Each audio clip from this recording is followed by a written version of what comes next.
Probably a crab. Yeah, I don't like him there.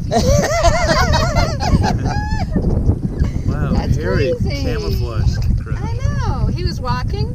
How do you know he's not going to pinch you?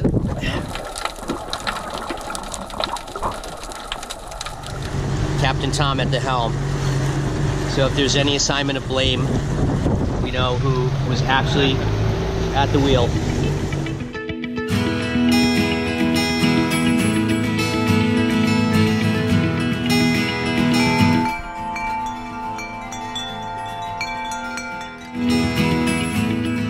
Our friends Matt and Michelle joined us on board Sea Rose for a week of sailing through Sardinia.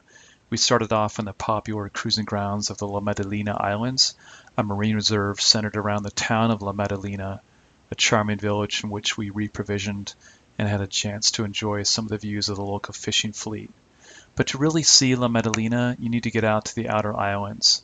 We started with the ominously sounding Dead Man's Reef Passage, with its turquoise-colored waters reminiscent of the Caribbean. This spot is full of other boaters with the same idea, but a lot of boats leave in the afternoon, and we found a nice snug spot just off the shoreline. Dead Man's Passage through here. Us and just a few other boats. Just a few.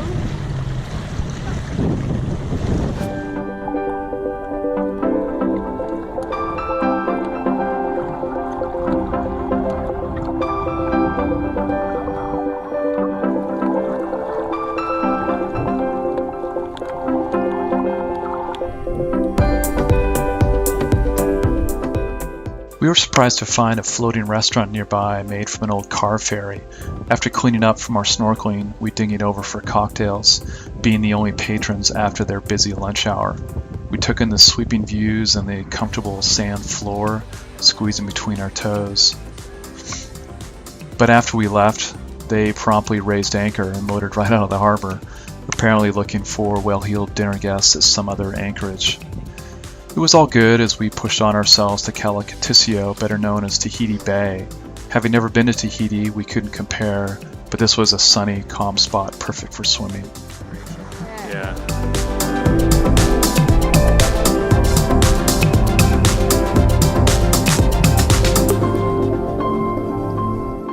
Just south of the La Maddalenes is the awkward-sounding but infamous Costa Smeralda, home of the largest collection of super yachts in Italy and possibly all of the Med. This little craft is Pink Gin, the largest all-carbon fiber sailboat in the world, coming in at 175 feet. Later in the evening, the 330-foot Ona passed us, owned by a Russian oligarch. We left the boat parade and pointed Sea Rose south to the Isle of Tavolara, which is an imposing silhouette on the horizon with its tabletop outline rising over 1,800 feet high. But it's got a little peninsula on its southern point, perfect for a beach stroll, and also is a great protected overnight anchorage.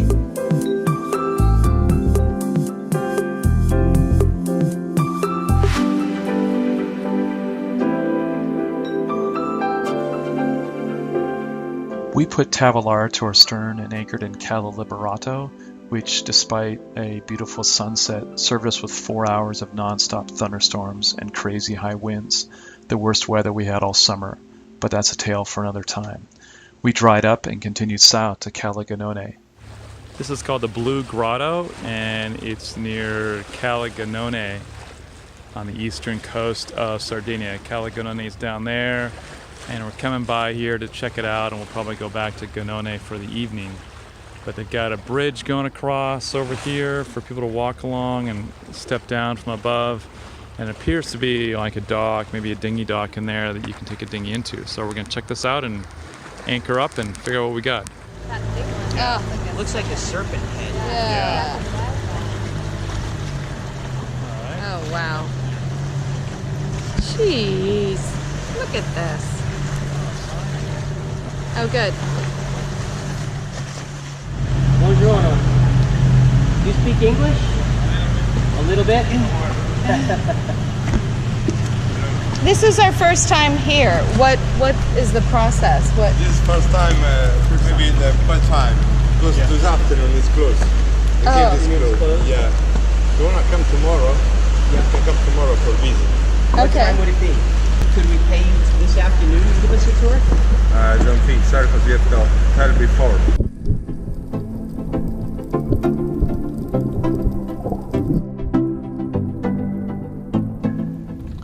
Shunned from entering the 1 kilometer long cave, we found our own blue grotto nearby and discovered to our delight an octopus slithering along the jagged rocks.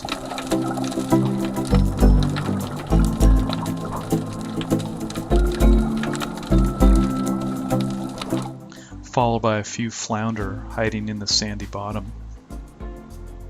Never a dull moment, we were greeted back on board by the Guardia Finanza, which is Italy's marine police dealing with crime and drug smuggling. They confiscated our passports and boat papers for a nervous 20 minutes before giving us the green light. The other on-the-water police are the Guardia Costiera, which is Italy's more traditional safety and search and rescue arm. In the end, it was all good, and we spent a night in Calaganone, which is a town with plenty of good restaurants, but even more inflatable dinghies for rent, which made a lot of sense once we discovered the string of stunning calas lining the southern part of the bay.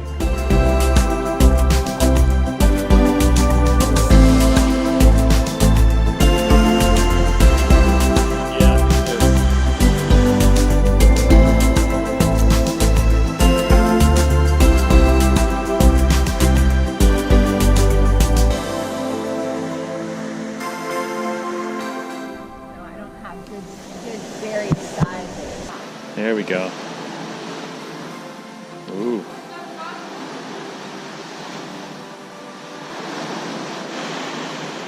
Nice.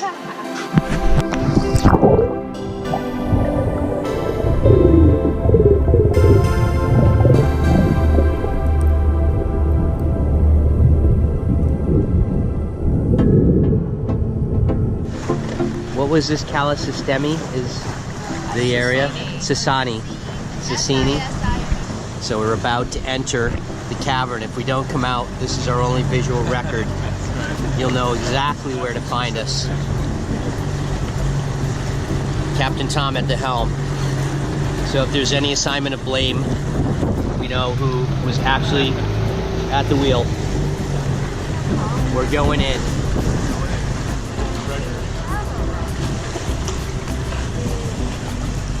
Sense of scale. This rock is probably more than 100 feet high overall.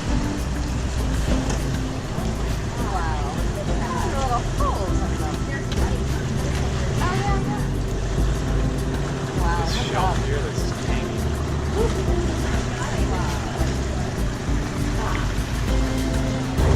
Very cool.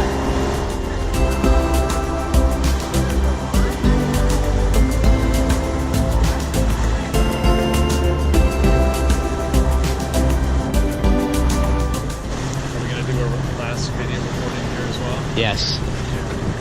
Take two. Last recording. Look at all the stalactites. Oh my god. It looks like there's a ledge coming out of that rock over there. Wow. Yeah. Wow. Yeah, this thing is big. Yeah. Look at that. Stone arch.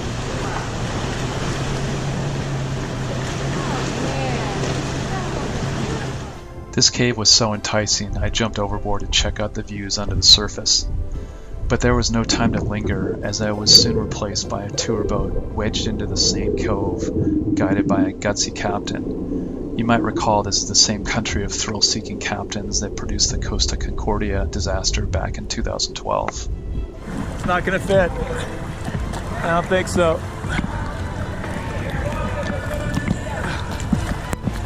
Oh my god.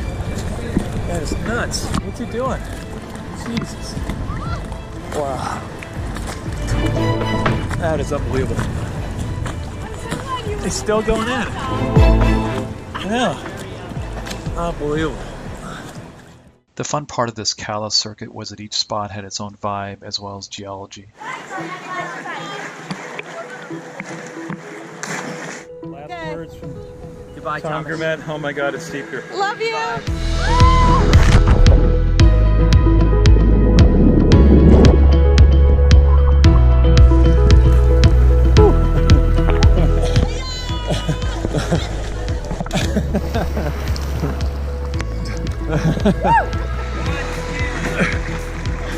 All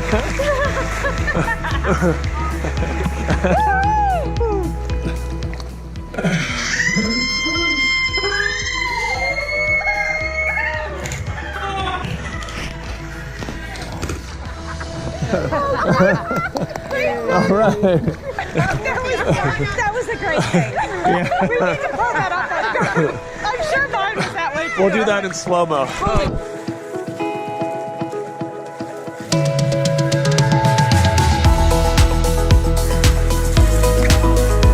That's really cool. That's neat.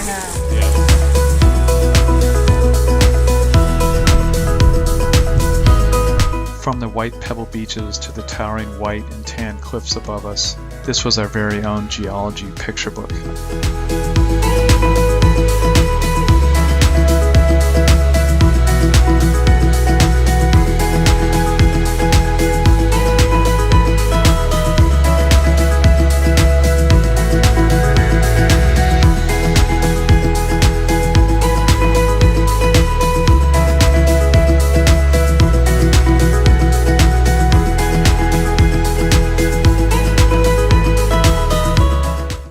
Around the corner from Calamariolu, we spent our last night on board with Matt and Michelle at Calatino. A fitful night's sleep from distant rolling swells gave us the upside of an early sunrise view of the coastline, beautiful for its grandeur as much as its solitude. I believe I'll make you whole, and I say 1, 2, 3, give your love to me. I hope we break the tide. Oh, if I could be your light. We finished the week as landlubbers, driving down to Cagliari to check out the sights at this capital city of Sardinia before Matt and Michelle needed to board their flight for home. On our return, we drove through the interior of this island of contrasts. Most notable are the numerous Nuraji archaeological sites, impressive if for no other reason than their ingenious engineering skills, considering that they were built in the 17th century BC. So watch your head here, eh?